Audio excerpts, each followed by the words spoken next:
इसके पीछे मैं इतना ही जरूर कहूँगा कि मेरी गलती नहीं थी।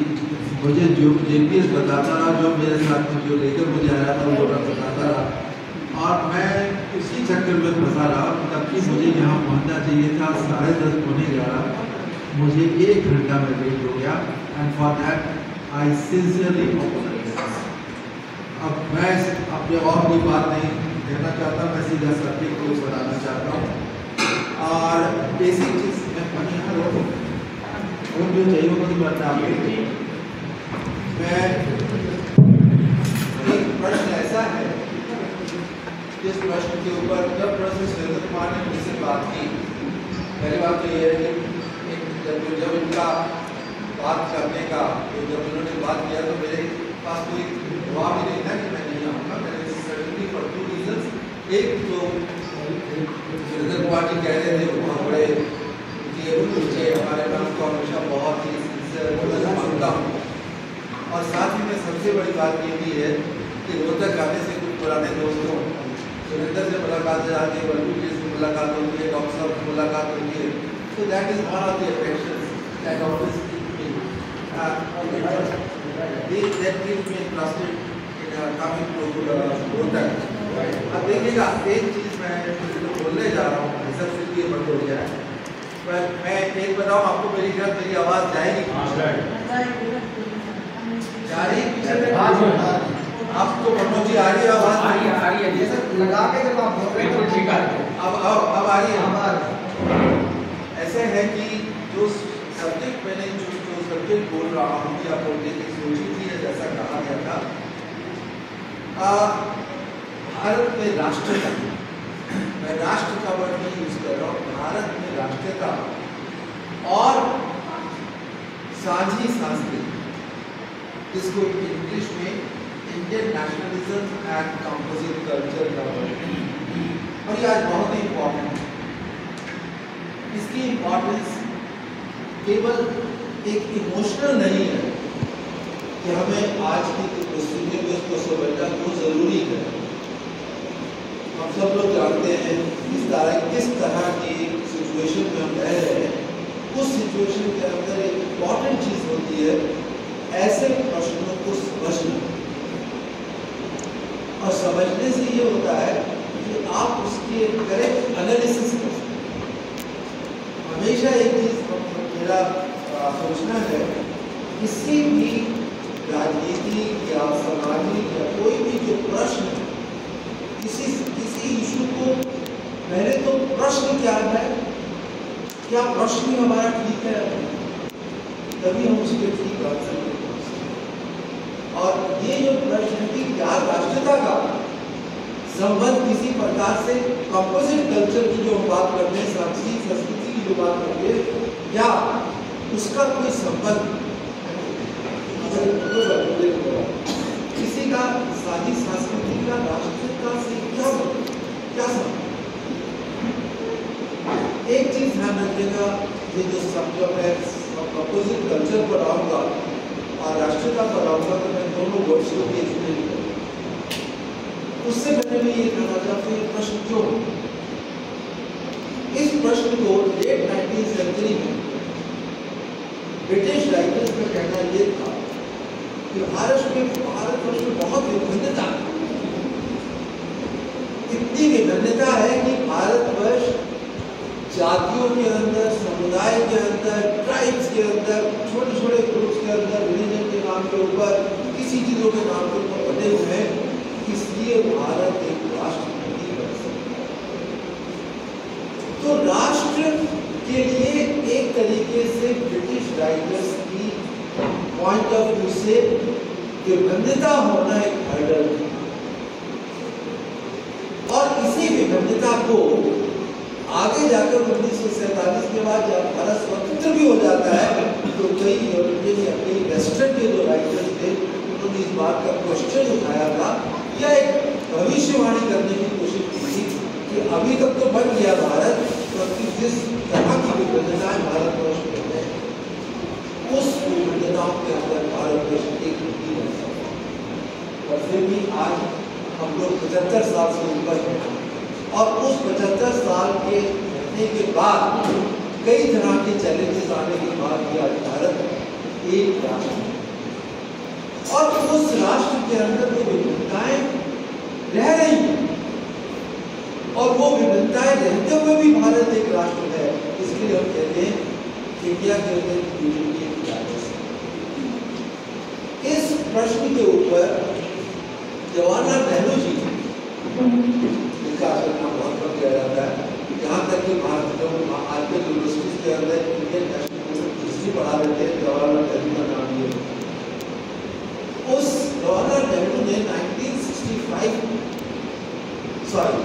55 में, आप ज़्यादा काफ़ी लोग इसमें से लिटरेचर के भी हैं, एक रामधारी दिनकर बहुत बड़े लेखक भी हैं। उन रामधारी दिनकर ने एक किताब लिखी थी संस्कृति के 4 अध्याय। उसका इंट्रोडक्शन फॉरवर्ड जो है वो जवाहरलाल नेहरू जी ने 1955 में लिखा और उस इंट्रोडक्शन के अंदर भारत की विभिन्नता को बताते हुए क्या चैलेंज है और उसका क्या जवाब है वो मैं 4 लाइनें इंग्लिश में पढ़ूंगा और बाद में उसकी ट्रांसलेशन भी करूँगा। क्या आप 1 मिनट का टाइम दीजिएगा जिससे कि मैं वो पढ़ लूँ। ये जवाहरलाल नेहरू लिख रहे हैं, ये इंग्लिश में है। We must endeavor to understand what India is and how this nation has developed.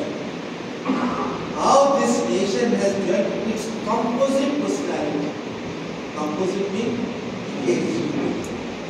with its many facets, इसके कई faces हैं, and yet with an enduring unity.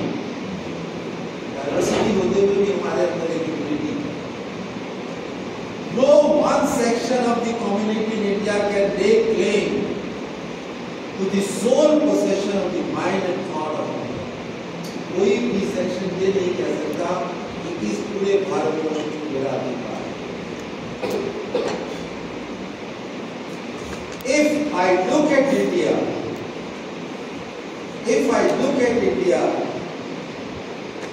I find the gradual growth of composite culture.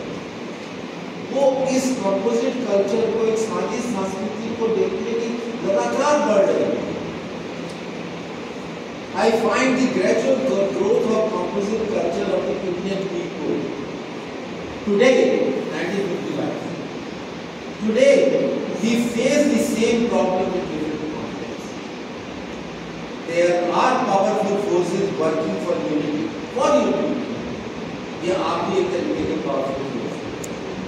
There are powerful forces working for unity, not only for political but cultural also. There are also forces that disrupt and lay stress on separateness. The question, therefore, for us today is not an academic one. हम इसको केवल कक्षाओं में नहीं पढ़ते हैं. It's not only an academic one, but a vital issue for the understanding of which depends on our future. ये 1955 उनका कहना बड़ा सिंपल भाषा में ये भारतवर्ष के अंदर जो विभिन्नता है उसके बाद ही भारतवर्ष में यूनिटी बनी है और उस यूनिटी को 1955 में उन्होंने कहा था चैलेंजेस है, परंतु फिर भी ये यूनिटी चलेगी क्योंकि हमारे एक साझी संस्कृति। तो ये साझी संस्कृति जो है राष्ट्रता के साथ कैसे जुड़ जाती है इसको समझने के लिए थोड़ा सा एक प्रश्न इम्पोर्टेंट है और वो प्रश्न इम्पोर्टेंट ये है कि हमें हिस्ट्री में जाना है। हिस्ट्री मेरा सब्जेक्ट भी और मैं इसलिए बोल रहा हूँ कि हिस्ट्री के द्वारा हम समझ पाओ। आज हम जब कहते हैं ना कि विभिन्नता, तो आपको मालूम है कि विभिन्नता के ऊपर फिर क्या कहा जाता है कि हम और तुम कौन हो, तुम हमारे से डिफरेंट, कहाँ जाओ उसे डिफरेंट। स्टेटमेंट है वो ये बताती कि नहीं, हम सब एक। संस्कृति जो है, आपको मालूम होगा, कल्चर जिसको हम कहते हैं, जो एक इंग्लिश राइटर है डेविड विलियम्स ने टर्म्स वो जो कीवर्ड्स एक्सप्लेन किए, और उस कीवर्ड में उन्होंने कल्चर को एक्सप्लेन किया है डिफरेंट तरीके से। परंतु एक सिंपल भाषा में कल्चर का मतलब क्या है? कल्चर का मतलब होता है हमारी रोजमर्रा की जिंदगी कैसे। कल्चर को ये मत सोच लीजिए कि केवल बिल्डिंग्स है, आर्किटेक्चरल बिल्डिंग्स है या म्यूजिक है। कल्चर होता है लोगों का मिला जुला जीवन। ये जो जीवन है, हम लोग अलग अलग तरीके से पूजा भी कर सकते हैं हम, परंतु जीवन एक तरीके का व्यवहार दिखाता है। हो सकता है कि हरियाणा के अंदर आप अलग अलग तरीके का बता रहे हो और जो तमिलनाडु में बैठा है वो अलग तरीके की बता रहा है, परंतु उसके अंदर भी एक एकता है, उसके अंदर भी एक विविधता संस्कृति। उसी की राष्ट्रता क्या है? आपको मालूम है, राष्ट्र की एक चीज ध्यान देते हैं। प्रॉब्लम क्या आती है जब ये कहने क्लेम करते हैं कि राष्ट्र एंशिएंट पीरियड राष्ट्र जो है वो नेशन जो है वो मॉडर्न कॉन्सेप्ट है। नेशन का वर्ड पहली बार 13th सेंचुरी में, और नेशन जो टेरिटोरियल सेंस के अंदर हुआ है वो हुआ है लेट 18th सेंचुरी में। और वहां से आप देखते हैं नेशन स्टेट्स है, फ्रांस, इंग्लैंड, जर्मनी, इटली, तो वेस्ट के अंदर इस तरीके से बना। वेस्ट की कोई डेफिनेशन नहीं दे रहा हूं, परंतु एक चीज आप ध्यान रखिएगा, राष्ट्र बनता राष्ट्र। जो लोग राष्ट्र को गिवन मानते हैं और उसके ओरिजिन पे जाते हैं वो अहिस्टोरिकल है, वो इतिहास की विरुद्ध है, इतिहास में। और सबसे इंपॉर्टेंट इसलिए जो साझी संस्कृति है वो उस राष्ट्रीय आंदोलन के साथ जुड़कर लोगों को इकट्ठा करती है। कैसे? जब हमारा राष्ट्रीयता आती है हमारे लेट 19th सेंचुरी एक ऐसा पीरियड है, हम राष्ट्र बनना शुरू। उसको केवल आप ये मत सोचिए कि कांग्रेस की डिवाइड एस्टैब्लिशमेंट होती है, नहीं, वो उसका एक रूप है।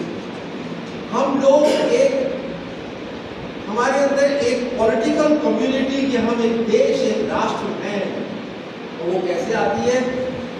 जब हम ब्रिटिश साम्राज्यवाद के अंदर रह रहे हैं, और ब्रिटिश साम्राज्यवाद चाहे किसी भी भाग के अंदर है, तो हम सब लोगों का एक तरीके से शोषण कर रहा है, तो हम सब लोग, वो एक्सप्लॉइटिंग पावर है, वो शोषण करने वाली पावर है, और दूसरी तरफ हम सब लोग शोषित हैं।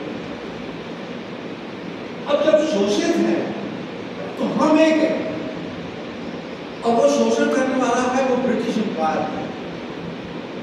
हमारी जो उसकी विरुद्ध आवाज है, वो आवाज हमारी राष्ट्रता है। जब आप ये राष्ट्रता की बात करते हैं तो एक चीज रखिएगा, तो इसका ये तो मतलब नहीं कि मैं यही सोचूं कि ब्रिटिश का विरोध कर रहा हूं तो मेरे अंदर राष्ट्रता है कि नहीं। वो आपको ध्यान जरूर रखिएगा, एंटी ब्रिटिश होना और राष्ट्रीयता आना ये मर्ज हो सकती है, परंतु इनकी अलग अलग होती है। लोग एंटी ब्रिटिश मूवमेंट में पार्टिसिपेट कर रहे थे, परंतु उनके अंदर क्या एक राष्ट्र की भावना भी आ रही थी कि were they becoming conscious of an Indian identity? Yes, और वो इंडियन आइडेंटिटी, अगर हमारे अंदर कल्चरल विभिन्नता है, रहने सहने का तरीका अगर अलग है भी, तब भी हम करते हैं। तो राष्ट्रता दो तरीके से, एक राष्ट्रता है एंटी ब्रिटिश, जो हमारे अंदर एक कॉन्शियसनेस पैदा कर रही है कि एक हम पॉलिटिकल यूनिटी बन सकते हैं vis-a-vis ब्रिटिश एम्पायर। परंतु पॉलिटिकल यूनिटी में रुकावट क्या है कि क्या हम इतनी विभिन्नता होने के बाद भी इकट्ठे हो सकते हैं। तो कल्चर हमारा ये कहता है कि कल्चर कायम होते हुए कि कल्चर इकट्ठा होने से नहीं होता। क्यों? क्योंकि इंडियन सिविलाइजेशन के अंदर रविंद्रनाथ टैगोर ने कहा था कि डिफरेंट कल्चर्स और डिफरेंट तरह के फूड, डिफरेंट तरह के कलर्स। आप देखिएगा आपको रेनबो कितना अच्छा लगता है, आपको रेनबो कितना अच्छा लगता है, क्यों? क्योंकि वो कलर्स उसकी ब्यूटी बढ़ाते हैं। तो राष्ट्रीयता एक पॉजिटिव सोच है जिसके अंदर हम डिफरेंट कलर्स होकर एक भारतीय पहचान बना सकते हैं। अब जब ये सोच लिया कि कल्चर की विभिन्नता भारत की राष्ट्रीयता के साथ जुड़ी हुई है, परंतु क्या वो ऑटोमेटिकली इसके अंदर मर्ज हो जाती है? राष्ट्रीयता में नहीं। राष्ट्र उस सब को अपने अंदर समेट एसिमिलेट करता है, परंतु एसिमिलेट करते हुए वो सबको जगह भी नहीं, वो उसको सबको जगह भी नहीं रहा है। एक जगह पे गांधी लिखते हैं कि मैं एक बात बड़ी क्लियर कर देना चाहता हूं कि इस देश के ऊपर किसी एक जाति या धर्म का अधिकार नहीं। अलग अलग धर्म के लोग और अलग अलग जातियों के लोग जहां पर रहते हैं वो सब भारतीय राष्ट्रीयता का पास है। तो ये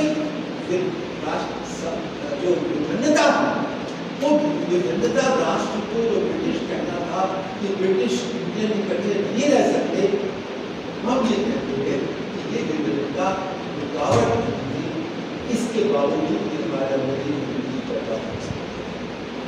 आप प्रश्न आ रहा है ये रुकावट कौन लोग कहते हैं और क्यों लोग आगे जाके क्रिएट करने की कोशिश करते हैं? वो इतिहास को यूज करते हैं, वो इतिहास के बारे में एक तरीके से उसको आप क्या कहेंगे, डिस्टॉर्ट करने की कोशिश करते हैं। एक चीज ध्यान रखिएगा, अगर आप कल्चर को, सामाजिक संस्कृति को भी समझना चाहते हैं और अगर आप राष्ट्रीयता को भी समझना चाहते हैं, आपको इतिहास पढ़ना है। इतिहास केवल एक एकेडमिक डिसिप्लिन है। आपको मैं हमेशा ये कहता हूँ कि आज इतिहास पॉलिटिकली बहुत इम्पोर्टेंट है और एकेडमिकली बहुत ही बेकार है। इसके कई कारण हैं और मुझे माफ करेगा करूँगा, क्योंकि इसलिए हो रहा है कि हम इतिहास की समझ से दूर जा रहे हैं। पहली बात यह है कि इतिहास का उद्देश्य क्या है? अगर आप जवाहरलाल नेहरू की बात करें तो बहुत बड़े इतिहास का तो इससे कोई बात नहीं। हम पास्ट को समझते हैं इसलिए नहीं कि हम पास्ट में रहना चाहते हैं, हम पास्ट को समझते हैं, प्रेजेंट को समझते हैं। क्योंकि हर स्टडी ऑफ द जो भी पास्ट की स्टडी है वो हमारी एक समझ बढ़ाती है for a better understanding. So history जो है वो एक रास्ता है for a better understanding of the present. The only difference between the sociologists and historians will be the sociologists कहकर मैं डॉक्टर पॉइंट को देख रहा हूँ, हम कहते हैं कि हम समझना चाहते हैं कॉन्टेम्परेरी को, परंतु एक हिस्टोरिकल प्रोसेस क्या था उसके ऊपर आप लोग भी ध्यान रखें। दूसरी तरफ लोग क्या कहते हैं, नहीं हमें हिस्ट्री से प्राचीन भारत में हम क्या थे, हम ये वहां से लेंगे और आज ये डिस्कशन है। क्योंकि जो प्राचीन भारत में अगर आप कहते हैं ना कि ग्लोरीफाइड थे, तो प्राचीन परिस्थितियों में जैसे थे, ग्लोरीफाइड वर्ड नहीं कहता, और ये कहना कि हम प्राचीन भारत में एक बड़ी धर्म के जाति के लोग थे, धर्म के लोग थे, क्योंकि वो एक अपनी परिस्थितियां थी। एक हिस्टोरियन है सर, उनका नाम है मार्क ब्लॉक ये कहते हैं कि जो भी जब भी आप किसी इतिहास के प्रश्न को समझना चाहते हो, उस प्रश्न के कॉन्टेक्स्ट को समझो, ना कि उसके ओरिजिन को जानो। क्योंकि ओरिजिन जब मुलाकात की मुलाकात कर रहे, वो अपनी परिस्थितियां थी, आप उस ओरिजिन को आज एज इट इज इम्पोज इतिहास को यूज करना चाहते हैं, तो इतिहास को समझें। और इतिहास से भी मेरा मतलब केवल ये नहीं है कि पास्ट को एक पीरियड में समझ लिया। पास्ट इज ए प्रोसेस, एक जर्नी। उस प्रोसेस के अंदर कई ट्रैजेक्टरीज हैं, कई रास्ते हैं, और एक इतिहासकार का काम होता है एज ए सोशल साइंटिस्ट उन प्रोसेसेस को समझना।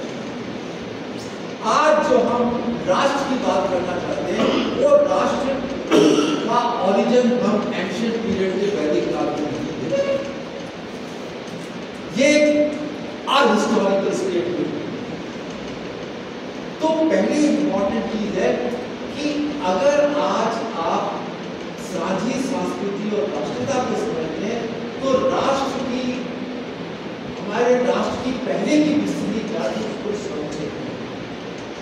अब पहला प्रश्न आता है कि हमारा राष्ट्र तो आज जो है, पहले तो नहीं, 19वीं शताब्दी से पहले तो राष्ट्र का नहीं। मैं 19वीं शताब्दी में मैं सीधे जा रहा हूँ प्री कॉलोनियल। प्री कॉलोनियल का मतलब है सर कि ब्रिटिश लोगों के आने से पहले, ब्रिटिश एम्पायर से पहले, क्या हम लोग वास्तव में धर्मों में पहले हुए? आप अगर एक चीज पढ़ेंगे, अमृता सेन ने अमृता सेन ने अपने आर्गुमेंटेटिव में लिखा है कि भारत की पहचान 12वीं शताब्दी तक चाइना में एक बुद्धिस्ट कम्युनिटी थी। इसलिए कई बार हम तो आज की पास्ट में उसको डालने की कोशिश करते हैं, तो कितनी क्रियात्मक हो जाती है। सेकेंड बात, क्या धर्म किस प्रकार का है? प्री कॉलोनियल पीरियड के अंदर जो आज धर्म को हम एक सिंगल आइडेंटिटी बना रहे हैं, उसमें ऐसा है। मैंने अपनी किताब में लिखा है कि 19वीं शताब्दी तक केवल समुदाय का नाम, कम्युनिटी का नाम रिलीजन कम्युनिटी के लिए यूज नहीं होता। कोई ऐसा सोर्स नहीं है जहां एक पूरे देश के लिए हिंदू कम्युनिटी या मुस्लिम कम्युनिटी का 19वीं शताब्दी से पहले नाम। 19वीं शताब्दी से पहले कम्युनिटी कैसे होती थी? जो छोटी कम्युनिटी गांव के अंदर होती थी, उसको हम गांव की ब्रिटिश कम्युनिटी कहते थे, गांव का समुदाय। उस समुदाय के अंदर जो लोग थे, उन लोगों की अलग अलग पहचान थी, और उस पहचान के जीवन में रिलीजन एक पार्ट था, ना कि वो मेन पार्ट। तो कम्युनिटी गांव के अंदर जो बनती थी, वो रिलीजन के नाम से नहीं बनती। प्री कॉलोनियल पीरियड के अंदर रिलीजन की वो प्राइवेसी नहीं है कि आज मेरे नाम के साथ ये के साथ एकदम हिंदू जोड़ दिया जाएगा और शेख अब्दुल्ला के साथ एकदम मुस्लिम जोड़ दिया जाएगा। ऐसा नहीं। वो जो उस समय की परिस्थितियां थी, उस परिस्थितियों में जो समुदाय था, उस समुदाय के अंदर लोग जब इकट्ठा रहते थे, तो उसके जीवन के अंदर तरह तरह के इश्यूज थे।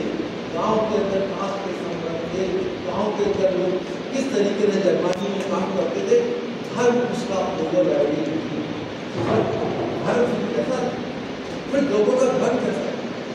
एक हमारे दोस्त हैं भगुना साहब, उन्होंने मेडिवल पीरियड के अंदर काम किया, और वो ये कहते हैं कि जो रिलीजन की आज हम बात करते हैं, कहते हैं कि मेडिवल पीरियड के अंदर कई लोगों को यही नहीं पता था कि वो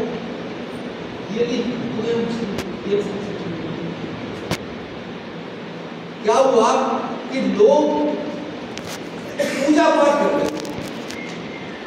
जब वो पूजा पाठ कर रहे हैं, तो क्यों आफ्टर ऑल इस तरीके हर एक सोसाइटी एक अपना सोच करती है, उसके अंदर जो कुछ वेस्टेड इंटरेस्ट होंगे, जो अपर कास्ट ब्राह्मण्स होंगे और अपर कास्ट डोमिनेंट सेक्शंस होगा, और वैसे ही मुस्लिम के अंदर जो मुल्ला या बड़े बड़े आप क्या कह सकते हैं रिलीजियस हेड्स एक्सेट्रा होंगे। तो कबीर भी किसको कहता है? कबीर आम जनता से उनको कुछ नहीं करता, किसको करता है कि बड़े बड़े जो रिलीजन का नाम लेते हैं उसको यूज करता है। आम आदमी के लिए रिलीजन की पहचान क्या है? वो पूजा पाठ करता है, परंतु वो ये सोच नहीं रहा कि मैं अगर हिंदू हो तो जितने भी हिंदू है सब तो इतना कंफ्यूजन था 1881 की बात कर रहा हूँ। 1881 आप लोगों को पता होगा एक सेंसस शुरू हुई थी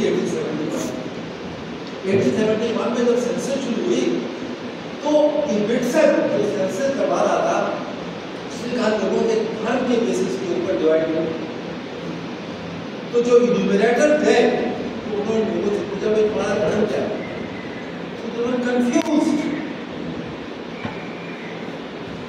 क्यों कंफ्यूज थे? क्योंकि वो ये कहते थे कि मैं इनके पास भी जाता हूँ, मैं किसी स्टेट के पास भी आता हूँ, और आपको पता हरियाणा के अंदर लोगों का भी जाता था। तो ये जो विट्सन है ये पंजाब और हरियाणा की सेंसस की थी, और वो ये हुआ कि कई लोग अपनी पहचान बता ही नहीं पा रहे थे। क्वेश्चन क्या था कि एक लोग दलित है, तो कुछ लोग दलित के नाम से कोई मुस्लिम जोड़ रहा है, तो कोई हिंदू जोड़ रहा है। क्यों? क्योंकि उसके अंदर क्लैरिटी। तो जो रिलीजन की आज वेल डिफाइंड आइडेंटिटी है मेडिवल पीरियड के अंदर इसकी उस पीरियड के अंदर लोगों का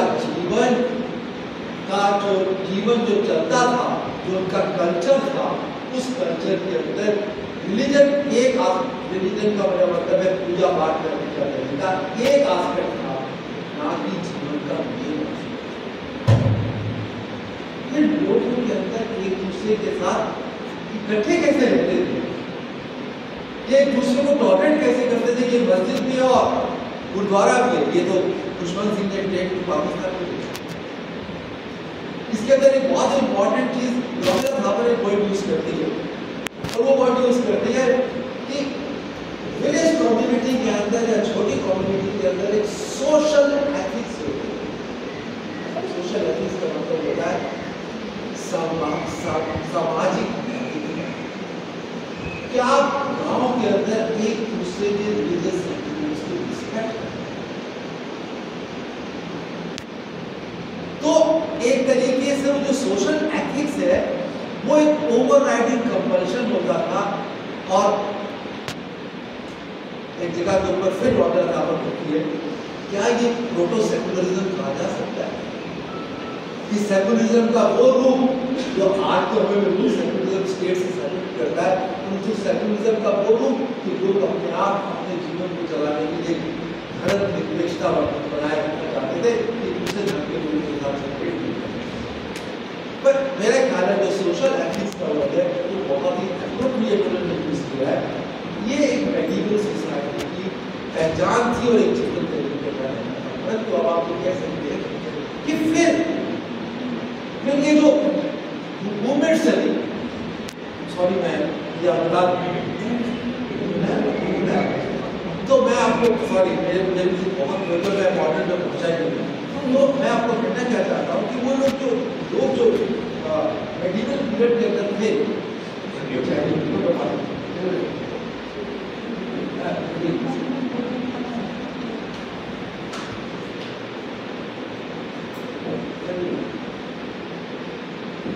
तो क्या हुआ कि मेडिवल पीरियड के अंदर आप कह सकते हैं किसी मूवमेंट्स क्या या सिख मूवमेंट क्या, आप इन चीजों को देखिए कि सोसाइटी में जब भी डोमिनेंट सेक्शंस डोमिनेंट पावर को एसर्ट करते हैं और एक्सप्लॉइट करते हैं तो प्रोग्रेस होती है। नाउ इफ यू सी, अगर आप इसको भक्ति मूवमेंट कबीर को देखें, कबीर का पूरा अटैक डोमिनेंट ब्राह्मण ग्रुप्स के ऊपर है, dominant upper sections of society के ऊपर है, और दूसरी तरफ वृंदावन से गुरु नानक ना मैं हिंदू ना मुसलमान। बात पता है क्या है कि 19th सेंचुरी में ये जो मैं इस पूरी मूवमेंट्स को, जो भक्ति मूवमेंट है, ये सिख मूवमेंट है, आप ट्रेडिशन नाथ मूवमेंट के अंदर देख सकते हैं, but if you see closely इन सब के अंदर एक चीज मनुष्यता, और ये ह्यूमैनिटी उनके अंदर एक कल्चर पैदा करने की करता है। वहां पे वो अपनी विभिन्नताओं को तोड़ते हैं कि विभिन्नताएं होते हुए भी। तो अगर ये मूवमेंट चली तो इस मूवमेंट के चलने का रीजन सबसे बड़ा ये था कि question the dominant sections of society in order to protect the individual.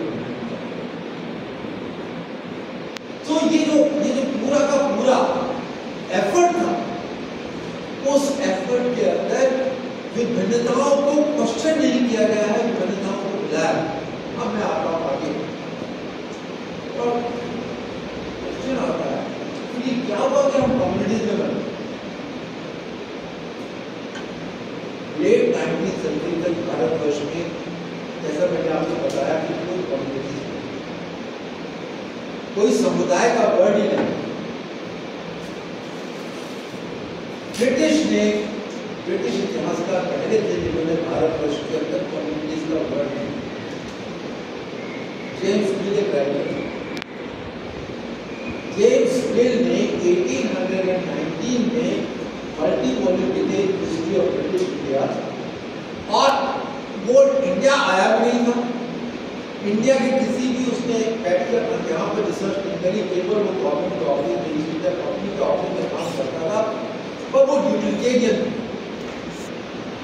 और उसने मालूम क्या किया, उसने ये कहा कि इंडिया बैकवर्ड है। इंडिया का मालूम है क्या कि इंडिया की बैकवर्डनेस का एक निशान ये है कि इंडियन लोग अपने इतिहास में, और जो आदमी इतिहास में लिखते वो अपनी समस्या से लड़ाई करते हैं। वो कहता है इंडियंस बैकवर्ड इसलिए है कि इस देश के अंदर पहले एंशिएंट पीरियड हिंदुओं का पीरियड था, तो फिर मैंने आपको बताया कि अमृतसर है, मेडिवल पीरियड मुस्लिम्स का पीरियड था, पर वो अपने ब्रिटिश पीरियड को मॉडर्न पीरियड कहता है, क्रिश्चियन पीरियड। अब उसने क्या किया, हम लोगों को इतिहास में बांटा, उसने हमारी विभिन्नताओं को छोड़ दिया, उसने जो हमारी जो गांव के अंदर जो विभिन्नताएं थी उन सबको कलब कर दिया कि सब जो बाहर से आए थे और उनकी जो औलाद है वो सब, और ये कम्युनिटी। और जैसे अभी दूसरी बात है कि सिस्टमैटिक रिलीजन, जैसे वो उन्होंने पश्चिम में देखा था कि ऐसे क्रिश्चियंस होते हैं और ऐसे इस्लामिक होते हैं, उन्होंने कहा ये सारे मुस्लिम्स हैं और ये सारे हिंदूज हैं और ये आपस में लड़ते हैं। तो इतिहास और वो इतिहास बड़ा खतरनाक है। आप मतलब कैसा इतिहास है। ये वॉल्यूम इंग्लैंड के अंदर एक कॉलेज था, फिलिपिन कॉलेज, जहां से ICS के ऑफिसर, ईस्ट इंडिया कंपनी के ऑफिसर पहले ट्रेन होकर आते, हर ऑफिसर को ये किताब दी जानी चाहिए, और वो जब पहुंचता था उसको बताया जाता कि एक मुसलमान है और तो मैंने आपको पहले जान के इसलिए कहा कि वास्तविकता क्या थी कि हम हिंदू मुसलमान के बीच ऐसे बटे हुए नहीं थे, बल्कि इतिहास ने हमें बांटा। तो इतिहास किसने लिखा? जेम्स मिल पहला था, उसके बाद मैनचेस्टर, कई और आए। ना ऐसी परिस्थितियों में आप कह सकते हैं कि अगर ब्रिटिश ने ये कर दिया तो अपने आप कम्युनिटी बन गए, नहीं, हमारे अंदर भी तेजी था। हमारे अंदर क्या हो रखा था कि इसी 19th सेंचुरी में रिलीजियस मूवमेंट्स ने होती, और ये रिलीजियस मूवमेंट्स दो तरह का काम है, और इस रिलीजियस मूवमेंट्स को करने वाले भी इलीट, इसके अंदर भी एजुकेटेड मिडिल क्लास है। अब क्योंकि यूनिवर्सिटीज बन गई हैं, नए नए लोग आ रहे हैं, तो क्या हो रहा है, हम अपनी पहचान बना रहे हैं। पहचान किसकी विरुद्ध? एक भारतीयता की पहचान थी ब्रिटिश के विरुद्ध, और एक हिंदू की पहचान थी क्यों? क्योंकि हम कॉम्पिटिशन कर रहे हैं। एक चीज मैं आपको और बताना भूल गया कि पहली अपोजिशन जो हो रही थी, चाहे बंगाल में थी या पंजाब में थी, पंजाब में हरियाणा इंक्लूडिंग, तो क्रिश्चियंस के थे। तो हम लोगों ने क्या किया कि लेट 19th सेंचुरी में कम्युनिटीज बनना शुरू किया। हमने रिलीजियस मूवमेंट्स के, केवल रिलीजियस मूवमेंट्स को यही नहीं छोड़ दिया कि हम अपने समाज के अंदर रिफॉर्म्स करें। फॉर एग्जाम्पल, आर्य समाज कहता है कि हम जाति प्रथा को तोड़ेंगे, आर्य समाज कहता है कि हम शिक्षा देंगे, परंतु आर्य समाज एक हिंदू आइडेंटिटी पर। वैसे ही सैयद अहमद खान ने अलीगढ़ मूवमेंट चलाई और बाद में अंजुमन पंजाब में एस्टैब्लिश। ऐसे ही सिक्स के अंदर सिंह सभा मूवमेंट स्टार्ट होती है, और रिजल्ट क्या होता है कि लेट 19th सेंचुरी में एक तरीके से अब जो आइडेंटिटीज बन रही है, वो आप सारे डिफरेंसेस को क्या कर रही है, कवर कर रही है। अगर हिंदू आइडेंटिटी है तो वो जितनी जो भिन्नताएं वाली आइडेंटिटी थी, गांधी एक जगह लिखते हैं और टैगोर भी एक जगह लिखते हैं कि हिंदू धर्म ने क्या किया कि जो भी हमारे अंदर विभिन्नताएं थी, वो विभिन्नताओं को एक करने की कोशिश। ऐसे इस्लाम के अंदर जो रास्ता क्या था, अब बताओ उसमें रास्ता क्या होता था। उसी समय प्रिंटिंग प्रेस, और प्रिंटिंग प्रेस आने के कारण क्या हुआ कि लोगों ने खूब उस समय आप देखें ज्यादा मैगजीन्स और इसको पीरियडिकल, छोटे छोटे ट्रैक्स, छोटे छोटे हमारे हमारे दोस्त हमारे वो कहा करते थे कि आप छोटे छोटे ट्रैक्स लिखिएगा जो हम लोगों को बता पाए रियलिटी। तो वो उस समय की बात में वो भी उस समय ट्रैक लिखते थे, मतलब डिफरेंट पर्पस से, उसका डिफरेंट पर्पस ये होता था कि हम कैसे, हम एक हिंदू कैसे। अब आपको इतने मेरे से सवाल पूछा कि हिंदू धर्म और अभी सनातन धर्म के बारे में इशू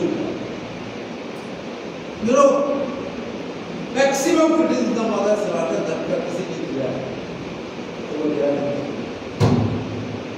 तो जब ये अभी दशरथ का अच्छे बात करने पहले जब सनातन धर्म की इशू को लेकर और साउथ के लोकेलियन ने कुछ क्वेश्चन रेज किया था पॉलिटिकल इशू, तो somebody asked me as a student of history, मैंने कहा बात ये है कि अगर मैं स्टूडेंट ऑफ हिस्ट्री के रूप में देखूं तो दो आदमी को आज कोई भी जो हिंदू बड़ा ऑर्गेनाइजेशन है वो डिसऑन तो नहीं करता। स्वामी दयानंद ने ओपनली मनुस्मृति को and second is a wait. Now फिर भी सनातनी और आर्य समाजी लेट 19th सेंचुरी में अगर आप देखें तो सनातनी और आर्य समाजी अलग अलग है, परंतु 1906 में उन्होंने मिलकर एक सभा बनाई, बिकॉज बाय दैट टाइम उनके लिए मुस्लिम बिकेम द प्राइमरी अपर। तो आइडेंटिटी जब बनती है तो आइडेंटिटी के बनाने के अंदर तो आपकी जो भी सामाजिक आइडेंटिटी जिस प्रकार की होती है उनके पॉलिटिकल ओवरटोन भी होती है। यही रीजन था कि लेट 19th सेंचुरी में आर्य समाज और सनातनी डिफर करते हुए भी 1906 में हिंदू समाज को एकत्रित करने के अंदर आप देखेंगे कि एक संस्था बनाई पंजाब हिंदू सभा, और उसका एक उद्देश्य था हिंदू धर्म के लोगों को कैसे। तो point what I am trying to stress is कि हिंदुस्तान के अंदर आइडेंटिटी गिवन नहीं है, हमें एंशिएंट पास्ट से नहीं मिलती है, ये आइडेंटिटी कंस्ट्रक्टेड है और ये कंस्ट्रक्ट होती है। ये मैंने अपनी किताबों में लिखा है और मैं लगेगा बोलता भी हूँ। तो इसका एक बहुत बड़ा प्रश्न को उठाता है कि जब हम ये जाना चाहिए।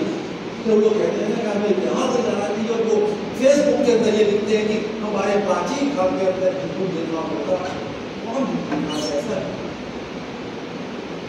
क्या हिंदू की पहचान थी, क्या वैसे आइडेंटिटी? अब क्या हुआ, एक चीज है यहाँ पे मुस्लिम के बारे में भी आप ध्यान रखिए। मुस्लिम अपनी आइडेंटिटी किसके अंदर ढूंढते हैं? दैट इज, क्योंकि इंडिया के अंदर कॉन्टेक्स्ट नहीं ढूंढ पाते, then it becomes the very good context. ये लोग पैंट्स में नजर आ जाता है, इतना ज्यादा क्वेश्चन पे नहीं जाऊंगा। The point what I am trying to present is late 19th century में आइडेंटिटीज कंस्ट्रक्ट। तो क्या ये आइडेंटिटीज कैसे भारत की विविधता को चैलेंज करती है, क्यों चैलेंज करती है? अब एक चीज ध्यान रखिएगा, एक आइडेंटिटी बन रही है इंडियन आइडेंटिटी, पॉलिटिकल कम्युनिटी बन रही है। अब वो पॉलिटिकल कम्युनिटी क्या करेगी? विभिन्नताओं को अपने अंदर मिलाने की कोशिश करेगी। उसका बेस्ट एग्जाम्पल है, कांग्रेस ने 1888 में मुस्लिम को कहा था, don't worry, stay with us, हम आपके इंटरेस्ट को प्रोटेक्ट। और वो जब भी कांग्रेस से पूछा गया कि आप विभिन्नताओं को कैसे दूर करेंगे, तो वो कहते नहीं, ये विभिन्नताएं तो हमारी पहले भी थी, केवल अंग्रेज इन विभिन्नताओं का फायदा उठा रहे हैं बाय डिवाइड। और इसलिए इन विभिन्नताओं के होते हुए भी हम एक पॉलिटिकल कम्युनिटी बना सकते हैं और रिजॉल्व कर सकते हैं। बट दूसरी तरफ कम्युनिटी कंस्ट्रक्ट हो चुके हैं, उनकी कम्युनिटीज की पॉलिटिक्स बढ़ रही है, कम्युनिटी यहाँ पर कम्युनिटी और कम्युनिटी यहाँ पे समझने की जरूरत है कम्युनल क्या होता है। ब्रिटिश के लिए कम्युनल बड़ा कॉमन वर्ड था, मैं आपको डिटेल में नहीं जा पाऊंगा क्योंकि टाइम बहुत ज़्यादा होता जा रहा है, आपको लंच में मिस होगा। तो सुनिएगा, कम्युनल के अंदर एक चीज ध्यान रखिएगा, मैं उसको कम्युनल कहता हूँ जब आप दूसरे धर्म के विरुद्ध हेट्रेड या धर्म के नाम के ऊपर एक राष्ट्र बनाते हैं। तो कम्युनिटी का होना कम्युनिटी बढ़ रही है, परंतु क्या कम्युनिटी का होते हुए भी आप कम्युनल है या नहीं है, इसमें भी डिफर कर सकते हैं। आपको पता है जिना को द नेथिस ऑलमोस्ट द नेथिस get indicated with confidence. Savarkar was almost an atheist, but he became a chapter of India. मेरा कहने का मतलब है कि हिंदुत्व का कम्युनिटी जब बन रही थी, उन कम्युनिटी के अंदर भी अभी इसको था कि एक व्यक्ति पार्टिसिपेट करें। और उधर ग्रामीण नेताओं आज़ाद शुरू में और लाल लाजपत राय शुरू में आज़ाद मुस्लिम होते हुए भी, अंजुमन का मेंबर होते हुए भी वो पार्टिसिपेट करता है, और लाजपत राय भी हिंदू महासभा का मेंबर होते पार्टिसिपेट करता है। परंतु वो दोनों, लाजपत राय हिंदू महासभा की सेपरेटिस्ट पॉलिसी का विरोध करता है और आज़ाद मुस्लिम की अब क्या इशू आ गया कि लोगों की जो संस्कृति है वो पर साझी, उनको अंग्रेजों के कारण और कुछ लोगों के कारण इसको कैसे की रोका जाएगा? इसको रोकने के लिए मैंने 3 एग्जाम्पल्स और वहां पे मैं बात करता हूं, बल्कि 4 मिले, गांधी, टैगोर है, नेहरू है, गांधी, टैगोर, नेहरू है, अम्बेडकर। आप तीनों की राइटिंग में पढ़ें और तीनों भारतवर्ष की विविधता के ऊपर सिंक्रेटिज्म पर यूज करें। और उस सिंक्रेटिज्म का मतलब है कि आप अलग अलग होते हुए भी कैसे इकट्ठे हैं। तो आप गांधी की बात सुनिएगा। गांधी ने किताब लिखी थी 20 स्वराज 1909 में। पहले गुजराती में लिखी थी, वो आ रहे थे इंग्लैंड से, बाद में वो इंग्लिश में ट्रांसलेट हुई और इतनी ज्यादा चली और आजकल तो वो समझा जाता है क्रिटिक ऑफ पॉलिटिक्स। पर गांधी को आप पता है, गांधी ने 100 वॉल्यूम है उसके राइटिंग, और गांधी का गांधी खुद कहता है उसके अलावा मुझे समझना चाहते तो मेरा जीवन जो है वो ही मेरा समझ, उसी के अलावा तो गांधी ने 1909 में ये कह दिया हिंद स्वराज कि अगर कुछ हिंदुओं को बदनामी है कि हम एक राष्ट्र हिंदू राष्ट्र बनाएंगे कुछ मुस्लिम्स को ये शक है कि हम एक मुस्लिम राज्य बना देंगे तो दर्द है हिंदुस्तान यहाँ के सब लोगों का है और यहाँ के सब लोगों सो गांधी ने अपने हिंदी स्वराज के अंदर और राइटिंग्स के अंदर एक मैं इसका एक वर्ड भूल जाता मैं उसका देखना चाहता हूँ यस उसने भारतीय सिविलाइजेशन उसने उससे पूछा गया इंडियन सिविलाइजेशन अब पता ये जो है हिंद स्वराज की ये क्वेश्चन एंड आंसर है तो हिंद स्वराज को क्वेश्चन करता है कि वो वेस्टर्न सिविलाइजेशन को तो कहता है modern civilisation is western civilisation और वो कैसे उसके अंदर मटेरियलिज्म और कितनी कमियां हैं तो इंडियन सिविलाइजेशन के बारे में जब बात कहता है तो कहीं भी इंडियन सिविलाइजेशन को सिविलाइजेशन हमेशा आपके Indian which means that civilization is not determined by religion. So Gandhi दो बातों के ऊपर एक सभ्यता धर्म पर आता है और दूसरा ये देश किसी धर्म या जाति के साथ नहीं है ये सब अब आगे आप रविंद्रनाथ टैगोर उनका कॉन्टेम्पररी कई जगह के ऊपर वो आपस में दिखते भी है गांधी को रिस्पेक्ट करते थे क्योंकि गांधी से कई डिफर भी करते थे फिर उसका कारण कई थे क्योंकि हम जब टैगोर की मैंने जो टैगोर को पढ़ा है वो ज़्यादातर सेकेंडरी राइटिंग है जो इंग्लिश में राइटिंग है परंतु इतना जरूर है कि मैंने उसके उन फेसेस को पढ़ा है आप ये सोचिएगा जब उसने अपना जीवन शुरू किया तो लेट 1900 और उसके अंदर एक रोमांटिसिज्म है एक नेशनलिज्म है शुरू और वो नेशनलिज्म आप देखते हैं स्वदेशी मूवमेंट का बहुत जबरदस्त रहा अगर आप टैगोर को पढ़ें तो टैगोर कॉन्स्टेंटली वो एक बात ये कहता है कि इंडिया के अंदर क्योंकि वो जानता था कि ब्रिटिश ये कहा करते थे कि इंडिया नेशन नहीं बन सकता there are number of passages इसलिए किताब में एक आर्टिकल लिखा था टैगोर ने उस आर्टिकल 1909 में उस आर्टिकल का नाम था history of India you know Tagore was one person Tagore कहता था अनफॉर्चुनेटली हमारी हिस्ट्री ब्रिटिशर्स ने हम अपनी हिस्ट्री खुद क्यों नहीं लिखते और उसने अपने ऐसे लिखा था लॉन्ग हिस्ट्री ऑफ इंडिया और उस हिस्ट्री ऑफ इंडिया के अंदर वो ये कहता है कि आप प्लूरलिज्म जो है हिंदुस्तान का जो हिंदुस्तान की विभिन्नता है उसको आप जब एसिमिलेट कर रहे हैं जब उसको आप उसके अंदर भारत के अंदर रख रहे हैं तो उसकी पहचान बनाए रखिए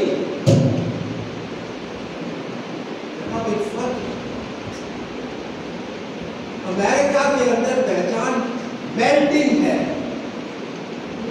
मेल्ट कर रहे हैं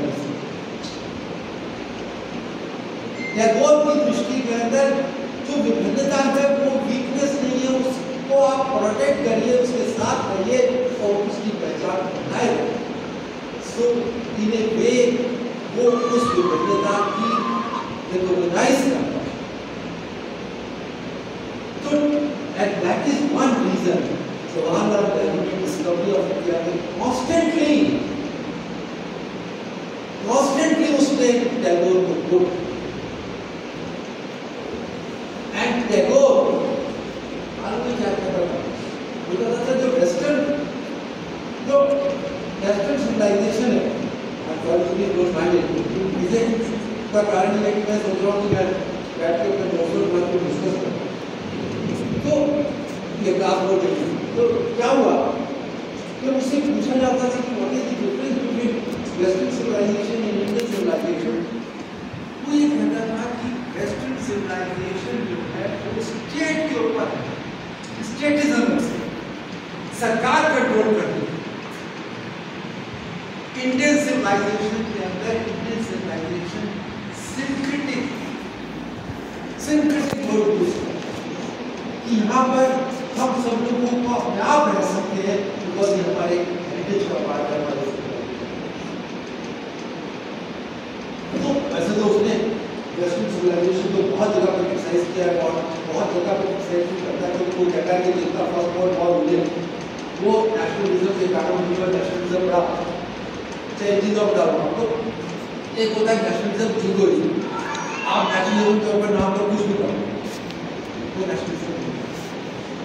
तो आप देखते ही नेशनलिज्म होता है कि राष्ट्रता ये एक सोच है राष्ट्रता की जिसको आपको स्ट्रगल करके आना पड़ता है। That is why Surendranath Banerjee ने वर्ड यूज किया था नेशन इन यूनिटी,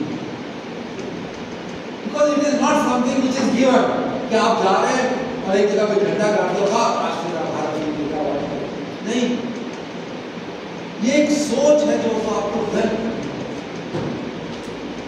और इसलिए टैगोर जो था चाहे वो राष्ट्रवाद का विरोधी हो गया था, क्यों राष्ट्रवाद वहां से जब बढ़ गया था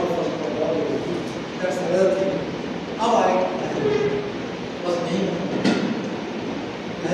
पूरा हो गया ने क्या किया।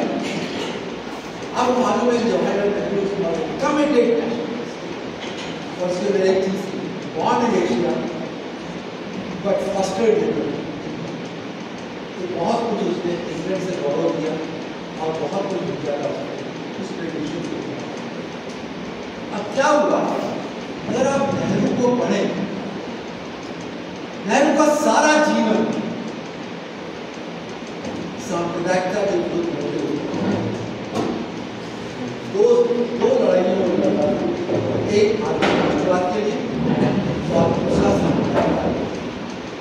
उसका जो सांप्रदायिकता का विरोध का आंदोलन शुरू होता है वो ज्यादातर शुरू होता है 1927 क्योंकि जब वो 1919 में राष्ट्रीय आंदोलन के अंदर पार्टिसिपेट करता है तो वो गांधी मूवमेंट के अंदर एंटर करता है, धीरे धीरे उसको मालूम चलता है। वो ये कहता है कि कम्युनिटी क्या होती है, रिलीजन कम्युनिटी क्या होती है, नेशन होता है और नेशन के अंदर सब लोग होते हैं। और वो कहता है कम्युनिटी के सेपरेट इंटरेस्ट क्या होते हैं, मुस्लिम कहते हैं कि हमारे पर एक चीज वो मुस्लिम कम्युनिज्म को भी क्रिटिसाइज करता है और हिंदू नेशनलिज्म को क्रिटिसाइज करता है, परंतु नेशनलिज्म का वर्ड ही गलती से पता नेशनलिज्म का वर्ड ही नेशनलिज्म को ले गया दैट इज इंडियन नेशन और जो लोग दूसरे वर्ड है वो हिंदू कम्युनिज्म है जैसे मुस्लिम वर्ड। क्या हुआ कि नेहरू जी ने से नेहरू कहता था कि माइनॉरिटी कम्युनिज्म में फियर और जो मेजॉरिटी कम्युनिज्म है उसको बढ़ जाता है तो वो डेंजरस है, परंतु वो नेशनलिज्म में मच भी हो सकता है। कैसे हो सकता है कर सकता है but I am trying to talk this 1944 में जो उसका डिस्कवरी ऑफ इंडिया उसने 3 किताबें और 3 जेल दी। सो उस किताब के अंदर 44 ये वो पीरियड है जब पाकिस्तान बन रहा है और पाकिस्तान की डिमांड बढ़ रही है, लोग हिंदू मुसलमानों में डिवाइड हो रहे, वो जेल में बैठा हुआ पेजेस लिखा है एक बात के ऊपर बताने के लिए कि भारत के अंदर जो कल्चर है वो कल्चर कंपोजिट वो शेयर ट्रेडिशन है, वो साझी संस्कृति है। फर्क ये है कि ये साझी संस्कृति आज चैलेंज फेस कर रही है, ये साझी संस्कृति का इतिहास है और वो इतिहास उस डिस्कवरी ऑफ पास्ट को और उस डिस्कवरी ऑफ पास्ट में प्रेजेंट करता है जिसको शाह बेनेगल ने भारत एक खोज करना। ये मैं मान सकता हूँ कि उसके अंदर कुछ हिस्टोरिकल एरर्स हैं, ये भी मान सकता हूँ कि उसके अंदर कुछ आपको कुछ ड्रॉबैक्स भी मिलेंगे, परंतु एक बात जरूरी है उसके अंदर एक कंसर्न सिटीजन है जो ये कहना चाहता है कि हिंदू मुस्लिम डिवाइड जो है वो हिंदुस्तान की रियलिटी नहीं है, हिंदुस्तान की रियलिटी है साझी संस्कृति। और उस साझी संस्कृति को और भी कई पैसेजेस हैं जो मैंने आपके एक पैसेज शुरू में कोट कर दिया था, मैं इतना यहाँ कहने कर दूंगा कि वो उस किताब के थ्रू अभी भी लोगों को एक मैसेज दे रहा था कि आप पाकिस्तान की डिमांड जो कर रहे हैं उसमें जो हिंदू राष्ट्रवादी की बात कर रहे हैं, हिंदू सांप्रदायिकतावादी की बात कर रहे हैं, ये भारत की रियलिटी एक तरीके से अभी भी वो होप कर रहा है कि भारत की संस्कृति जो है, मिली जुली संस्कृति जो है वो फिर सर्वाइव कर जाएगी। पार्टीशन हो रहा है, क्योंकि पार्टीशन के साथ कॉन्स्टिट्यूशन हुई और यहाँ अम्बेडकर का अम्बेडकर नेशनल मूवमेंट के अंदर कई तरह के कांग्रेस इसके रीजन अब ये किताब आई है बहुत अच्छी आइनो क्लास आनंद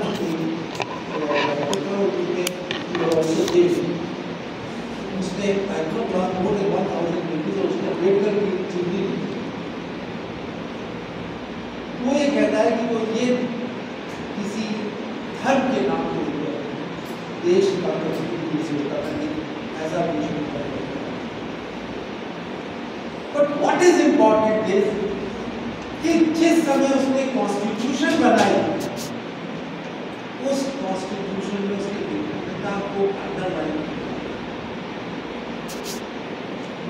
उस साझी संस्कृति को अंडरलाइन किया, ये कहते हुए कि हर एक व्यक्ति का फंडामेंटल राइट है अपने धार्मिक विचार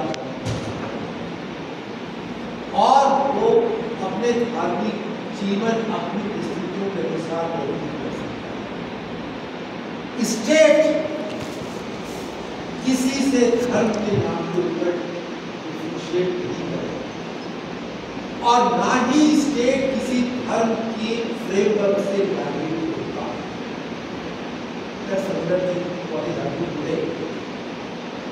The point is, Ambedkar was clear that your basic right of as an individual or as a social community, एक समुदाय के रूप में या एक इंडिविजुअल के रूप में जो है वो आपकी पहचान ये ठीक है कि ये जो कॉन्स्टिट्यूशन थी बनाई तो उसका कुछ आधार में मिलता है कराची रेजोल्यूशन जो 1931 के अंदर कांग्रेस के पास यहाँ पर मैं आपको ये कहते कि भारत की कॉन्स्टिट्यूशन उस नेशनल मूवमेंट का सारांश है। आज जब हम कॉन्स्टिट्यूशन की बात करते हैं, सेकुलरिज्म की बात करते हैं, सेकुलरिज्म वर्ड हो या ना हो, आपको मालूम है डेमोक्रेसी का सर्वाइवल ही सेकुलरिज्म है, क्योंकि आप जब सेकुलर हैं तभी तो आप अपना डेमोक्रेटिक राइट तो जो हमारा वास्तविकता क्या थी प्री मेडिकल सोसाइटी में, हम लोग विभिन्नताएं होते हुए भी रह रहे थे। मॉडर्न पीरियड आया, हम लोग को पहचान दे दी गई हिंदू मुसलमान वगैरह, हमारे लीडर्स ने इसके लिए आवाज उठाई, चाहे वो गांधी थे, टैगोर थे, नेहरू थे और अम्बेडकर का, और वो विचार कॉन्स्टिट्यूशन में आए। तो आज भारतवर्ष में साझी संस्कृति की बात करते हैं तो साझी संस्कृति कोई इमोशनल इशू नहीं है, ये इमोशनल बात नहीं है कि भाई मैं साझी संस्कृति को मैं सपोर्ट करना चाहिए, नहीं, ये भारतीयता के साथ जुड़ी, भारतीयता का सर्वाइवल इसी के अंदर है, ये इसके साथ जैसे हम कहते हैं ना इंटरट्वाइंड होना, जो इस चीज़ से जड़न जुड़ी हुई और उसको जितना आप अलग करने की कोशिश करें और जितना मजबूत करने की कोशिश करेंगे, उस साझी संस्कृति को भारत राष्ट्र और मजबूत होगा। I think that is the essence of such kind of